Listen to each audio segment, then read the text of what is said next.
ਤੇ ਜਾਂਦੇ ਹਰਜੋਤ ਸਿੰਘ ਜੀ ਇੱਕ ਆਪਣੇ ਗਵਾਂਢੀ ਮੁਲਕ ਤੋਂ ਖਬਰ ਆ ਰਹੀ ਆ, ਜਿਹੜੇ ਇਨਵਿਜ਼ੀਬਲ ਇਨਵੇਡਰਸ ਦੀ ਆਪਾਂ ਅਕਸਰ ਇੱਥੇ ਅਮਰੀਕਾ 'ਚ ਵੀ ਗੱਲ ਕਰਦੇ ਰਹਿੰਦੇ ਨਾ, ਵੀ ਭਾਰਤ ਤੋਂ ਜਿਹੜੇ ਉਹ ਆ ਬਿਲਕੁਲ ਕੇ ਤੇ ਕਿਸ ਤਰੀਕੇ ਦੇ ਨਾਲ ਇੱਥੋਂ ਦੇ ਲੋਕਾਂ ਨੂੰ ਤੰਗ ਕਰ ਰਹੇ ਆ, ਪਰੇਸ਼ਾਨ ਕਰ ਰਹੇ ਆ, ਕੋਈ ਫਰੌਤੀਆਂ ਦੇ ਲਈ, ਕੋਈ ਕਤਲੋਗਾਰਤ, ਕੋਈ ਗੋਲੀਆਂ ਚੱਲਣੀਆਂ, ਉਸੇ ਸੰਬੰਧ ਦੇ ਵਿੱਚ ਓਨਟਾਰੀਓ ਦੀ ਪੀਲ ਪੁਲਿਸ ਨੇ ਇੱਕ ਅੰਤਰਰਾਸ਼ਟਰੀ ਅਪਰਾਧਿਕ ਗਿਰੋਹ ਜਿਹੜਾ ਉਹ ਉਹਦਾ ਪਰਦਾਫਾਸ਼ ਕੀਤਾ। 17 ਲੋਕ ਫੜੇ ਆ ਤੇ ਅਫਸੋਸ ਦੇ ਨਾਲ ਸਾਰੇ ਦੇ ਸਾਰੇ ਜਿਹੜੇ ਪੰਜਾਬੀ। ਇਹ ਹੁਣ ਤੁਸੀਂ ਹਿਸਾਬ ਲਾ ਲਓ ਵੀ ਕਿਹੜੇ ਪਾਸੇ ਵੱਲ ਨੂੰ ਜਿਹੜਾ ਗੱਲ ਆ ਉਹ ਬਣੀ ਪਈ ਆ, ਵੀ ਇਹ ਅਪਰਾਧੀ ਬਿਰਤੀ ਵਾਲੇ ਜਿਹੜੇ ਲੋਕ ਆ, ਇਹਨਾਂ ਨੇ ਆ ਕੇ ਆਮ ਲੋਕਾਂ ਦਾ, ਜਿਨ੍ਹਾਂ ਨੇ ਮਿਹਨਤ ਕੀਤੀਆਂ ਆ ਪਿਛਲੇ ਕਈ ਦਹਾਕਿਆਂ ਤੋਂ, ਸਦੀਆਂ ਤੋਂ ਮਿਹਨਤਾਂ ਕਰਕੇ ਆਪਣਾ ਨਾਮ ਖੱਟ ਰਹੇ ਆ, ਉਹਨਾਂ ਦਾ ਨਾਮ ਸਾਰਿਆਂ ਦਾ ਜਿਹੜਾ ਇਹਨਾਂ ਨੇ ਮਿੱਟੀ ਜਿਹੜਾ ਉਹ ਕਰ ਦਿੱਤਾ, ਬਦਨਾਮ ਕਰ ਦਿੱਤਾ। ਐਸੇ ਕਿੱਲ ਜਿਹੜੇ ਉਹ ਗੱਡ ਰਹੇ ਆ, ਲੋਕਾਂ ਦੇ ਲਈ ਤੁਰਨਾ ਔਖਾ ਹੋਇਆ ਪਿਆ ਆ। 24 ਘਟਨਾਵਾਂ ਦੇ ਨਾਲ ਸੰਬੰਧਿਤ 17 ਲੋਕ ਜਿਹੜੇ ਹਰਜੋਤ ਸਿੰਘ ਜੀ ਗ੍ਰਿਫਤਾਰ ਕੀਤੇ ਆ। 106 ਚਾਰਜ ਜਿਹੜੇ ਉਹ ਲੱਗੇ ਆ। 4 ਬ੍ਰਦਰਸ ਕਰਕੇ ਜਿਹੜਾ ਇਹਨਾਂ ਨੇ ਇੱਕ ਅੰਤਰਰਾਸ਼ਟਰੀ ਗਿਰੋਹ ਉਹਦਾ ਨਾਲ ਜੁੜੇ ਹੋਏ ਜਿਹੜੇ ਉਹ ਦੱਸੇ ਜਿਹੜੇ ਉਹ ਜਾਂਦੇ ਆ।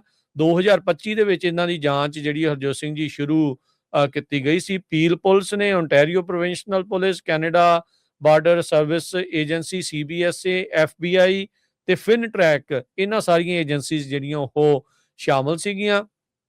ਬ੍ਰਿਟਿਸ਼ ਕੋਲੰਬੀਆ ਦੇ ਤੇ ਜਿਹੜੇ ਓਨਟਾਰੀਓ ਦੇ ਜਿਹੜੇ ਆ ਉਹ ਇਸ ਦੇ ਵਿੱਚ ਨਾਲ ਜਿਹੜੇ ਉਹ ਫੜੇ ਗਏ ਆ। ਇੱਕ ਹਰਜੋਤ ਸਿੰਘ ਜੀ ਬੰਦਾ ਜਿਹੜਾ ਆ ਉਹ ਕੈਲੀਫੋਰਨੀਆ ਦਾ ਵੀ, ਮੰਟੀਕੇ ਦਾ ਵੀ ਜਿਹੜਾ ਉਹ ਇਸ ਦੇ ਵਿੱਚ ਚਾਰਜ ਜਿਹੜੇ ਉਹ ਕੀਤੇ ਗਏ ਆ। ਬਰੈਂਪਟਨ ਦਾ 25 ਸਾਲਾ ਇਕਬਾਲ ਸਿੰਘ, ਨੌਰਵਲ ਤੋਂ 24 ਸਾਲਾ ਆਕਾਸ਼ਦੀਪ ਸਿੰਘ, ਸਰੀ BC ਤੋਂ 25 ਸਾਲਾ ਰਵਿੰਦਰ ਸਿੰਘ, ਸਰੀ ਦਾ 21 ਸਾਲਾ ਜਸ਼ਨਵੀਰ ਸਿੰਘ, ਬਰੈਂਪਟਨ ਦੇ ਅਗਲੇ ਸਾਰੇ 26 ਸਾਲਾ ਦਿਲਾਵਰਪ੍ਰੀਤ ਸਿੰਘ, 21 ਸਾਲਾ ਮਨਦੀਪ ਸਿੰਘ, 22 ਸਾਲਾ ਪ੍ਰਭਦੀਪ ਸਿੰਘ, 22 ਸਾਲਾ ਪ੍ਰਤਾਪਵੀਰ ਘੁੰਮਣ, 29 ਸਾਲਾ ਅਜੇਦੀਪ, 24 ਸਾਲਾ ਨਵਰੂਪ ਸਿੰਘ, 28 ਸਾਲਾ ਰਾਜਨ ਸਿੰਘ, ਇਹ ਬੈਰੀ ਤੋਂ ਨੇ। ਹੁਣ ਬੈਰੀ ਤੋਂ ਹੀ 22 ਸਾਲਾ ਅੰਮ੍ਰਿਤਜੋਤ, 22 ਸਾਲਾ ਜਸ਼ਨਪ੍ਰੀਤ, 27 ਸਾਲਾ ਗੁਨੀਤ, 32 ਸਾਲਾ ਸੁਖਵਿੰਦਰ ਸਿੰਘ, 30 ਸਾਲਾ ਮਹਿੰਦਰ ਸਿੰਘ ਤੇ ਮੰਟੀਕੇ ਤੋਂ 22 ਸਾਲਾ ਗੌਤਮ, ਇਹ ਜਿਹੜੇ ਉਹ ਸ਼ਾਮਲ ਆ। ਗੋਲੀਬਾਰੀ, ਆਰਸਨ, ਆਗਜਨੀ, 324 ਗੋਲੀਆਂ ਚਲਾਉਣ ਦੇ ਦੋਸ਼ ਆ ਇਹਨਾਂ 17 ਜਿਹੜੇ ਉਹ ਜਾਣਿਆਂ ਦੇ ਉੱਤੇ। ਹਥਿਆਰ ਵੀ ਫੜੇ ਆ, ਨਸ਼ੀਲੇ ਪਦਾਰਥ ਵੀ ਫੜੇ ਆ, ਮੋਬਾਈਲ ਫੋਨ, ਸਿਮ ਕਾਰਡ, ਨਕਲੀ ਪਛਾਣ ਵਾਲੇ ਜਿਹੜੇ ਦਸਤਾਵੇਜ਼, ਪਛਾਣ ਪੱਤਰ, ਉਹ ਵੀ ਜਿਹੜੇ ਉਹ ਫੜੇ ਗਏ ਆ। ਪੁਲਿਸ ਦਾ ਕਹਿਣਾ ਵੀ ਹੋਰ ਗ੍ਰਿਫਤਾਰੀਆਂ ਜਿਹੜੀਆਂ ਉਹ ਹੋ ਸਕਦੀਆਂ। ਸੋ ਜਿੰਨੇ ਵੀ ਆਪਾਂ ਰਹਿ ਰਹੇ ਆ ਨਾ ਲੋਕ, ਇਹ ਤੁਹਾਡੇ ਇਰਦ ਗਿਰਦ ਇਦਾਂ ਦੇ ਜਿਹੜੇ ਇਨਵਿਜ਼ੀਬਲ ਇਨਵੇਡਰਸ ਤੁਰੇ ਫਿਰਦੇ ਨੇ। ਇਨਵਿਜ਼ੀਬਲ ਇਨਵੇਡਰਸ ਆਪਾਂ ਤਾਂ ਕਹਿੰਦੇ ਆ ਵੀ ਇੱਕ ਤਾਂ ਇਹਨਾਂ ਨੇ ਘੁਸਪੈਠ ਕੀਤੀ ਹੋਈ ਆ ਤੇ ਦਿਸਦੇ ਨਹੀਂ ਆ, ਦੇਖਣ ਨੂੰ ਆਪਣੇ ਵਰਗੇ ਲੱਗਦੇ, ਆਮ ਘਰਾਂ ਦੇ ਨਿਆਣੇ ਜਿਹੜੇ ਇਹ ਲੱਗਦੇ ਆ, ਪਰ ਇਹ ਘਿਨਾਉਣੇ ਕੰਮਾਂ ਦੇ ਵਿੱਚ ਜਿਹੜੇ ਉਹ ਪਏ ਹੋਏ ਆ।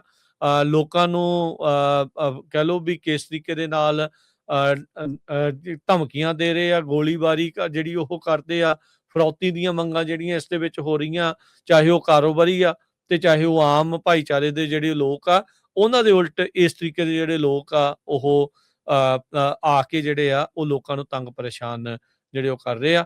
ਤੇ ਹਰਜੋਤ ਸਿੰਘ ਜੀ, ਅਫਸੋਸ ਵਾਲੀ ਗੱਲ ਆ ਵੀ ਪੰਜਾਬ ਦੇ ਜਿਹੜੇ ਜੰਮੇ ਜਾਏ ਆ ਉਹ ਕਿਹੜੇ ਕੰਮਾਂ ਦੇ ਵਿੱਚ ਜਿਹੜੇ ਉਹ ਪੈ ਗਏ ਆ। ਮਿਹਨਤ ਦੇ ਲਈ ਜਾਣੇ ਜਾਂਦੇ, ਲੋਕਾਂ ਦੀ ਇੱਜ਼ਤਾਂ ਦੇ ਰਾਖੇ ਜਿਹੜੇ ਉਹ ਮੰਨਣ ਵਾਲੇ, ਕਹੇ ਜਾਣ ਵਾਲੇ, ਇਹ ਅੱਜ ਕਿਹੜੇ ਫਰੌਤੀਆਂ ਦੇ ਵਿੱਚ, ਗੋਲੀਆਂ ਕਾਂਡਾਂ ਦੇ ਵਿੱਚ ਤੇ ਅੱਗਜਣੀਆਂ ਦੇ ਵਿੱਚ ਜਿਹੜੇ ਉਹ ਲੱਗੇ ਪਏ ਆ। ਅਕਲ ਨੂੰ ਹੱਥ ਮਾਰਨਾ ਚਾਹੀਦਾ ਤੇ ਆਮ ਲੋਕਾਂ ਨੂੰ ਬੜੇ ਹੀ ਸਤਰਕ ਰਹਿ ਕੇ, ਸੁਹਿਰਦ ਹੋ ਕੇ ਕੰਮ ਕਰਨਾ ਚਾਹੀਦਾ।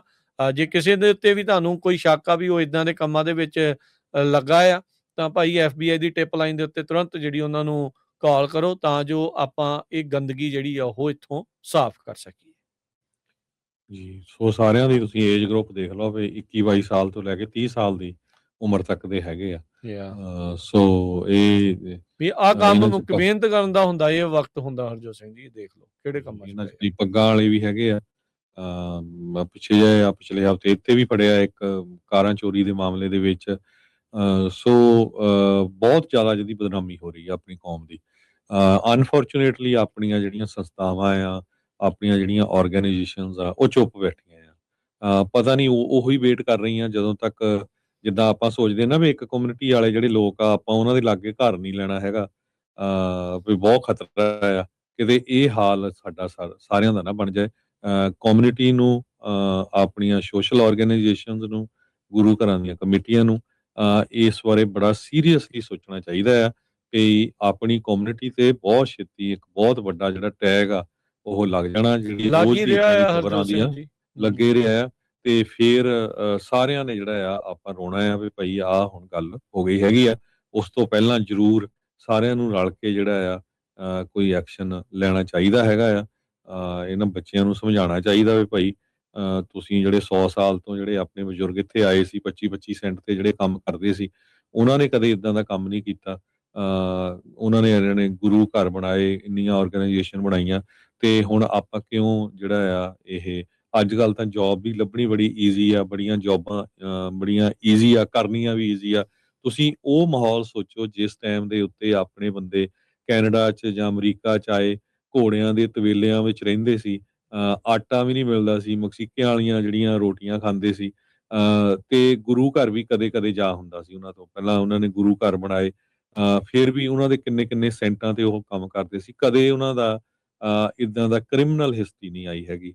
ਹਮੇਸ਼ਾ ਹੀ ਆਈ ਵੀ ਬਹੁਤ ਹਾਰਡ ਵਰਕਰ ਹੈਗੇ, ਤੇ ਇਸੇ ਦੇਖੋ ਕਰਕੇ ਇੱਥੇ ਜਿਹੜੇ ਆ ਸਾਰਾ ਕੁਝ ਆਪਾਂ ਪਹੁੰਚੇ ਆ। ਵਧੀਆ ਜੀ, ਹੁੰਦੇ ਹੋਏ ਭਾਰਤ ਨੂੰ ਆਜ਼ਾਦ ਕਰਾਉਣ ਦੇ ਲਈ ਤੁਰ ਪਏ ਸੀਗੇ ਉਹ ਤਾਂ। ਜੀ, ਸਭ ਕੁਝ ਛੱਡ ਕੇ ਹਨਾ ਵੀ ਉਹ ਇੱਕ ਉਹ ਲੋਕ ਸੀਗੇ ਤੇ ਇੱਕ ਅੱਜ ਦੇ ਆ। ਸੋ ਸਾਰਿਆਂ ਨੂੰ ਨਹੀਂ ਆਪਾਂ ਇੱਕੋ ਰੱਸੇ ਬੰਨ੍ਹਦੇ, ਪਰ ਆਪਾਂ ਇਹ ਕਹਿ ਰਹੇ ਹਾਂ ਵੀ ਆਪਾਂ ਥੋੜ੍ਹੇ ਦੇਖੀਏ ਵੀ ਕੀ ਜਿਹੜਾ ਉਹ ਚੱਲ ਰਿਹਾ। ਜਿਹੜੇ ਕੋਈ ਏਦਾਂ ਦੇ ਕੰਮ ਕਰ ਰਹੇ ਆ ਉਹਨਾਂ ਨੂੰ ਐਕਸਪੋਜ਼ ਕਰਕੇ ਤੇ ਉਹਨਾਂ ਨੂੰ ਉਹ ਗੰਦਗੀ ਨੂੰ ਜਿਹੜਾ ਉਹ ਸਾਫ਼ ਕਰਨ ਵੱਲ ਨੂੰ ਆਪਾਂ ਨੂੰ ਵਧਣਾ ਚਾਹੀਦਾ ਹੈਗਾ ਆ। ਜੀ। ਤੇ ਹਰਜੋਤ ਸਿੰਘ ਜੀ ਆਪਾਂ ਹੁਣ ਇਜਾਜ਼ਤ ਲੈਂਦੇ ਹਾਂ। ਸਮਾਂ ਆਪਣੇ ਪ੍ਰੋਗਰਾਮ ਦਾ ਸਮਾਪਤ ਆ। ਮਿਲਦੇ ਹਾਂ ਜਿਹੜਾ ਅਗਲੀ ਵਾਰੀ। ਸਭ ਨੂੰ ਪਿਆਰ ਭਰੀ ਸਤਿ ਸ੍ਰੀ ਅਕਾਲ। ਸਤਿ ਸ੍ਰੀ ਅਕਾਲ।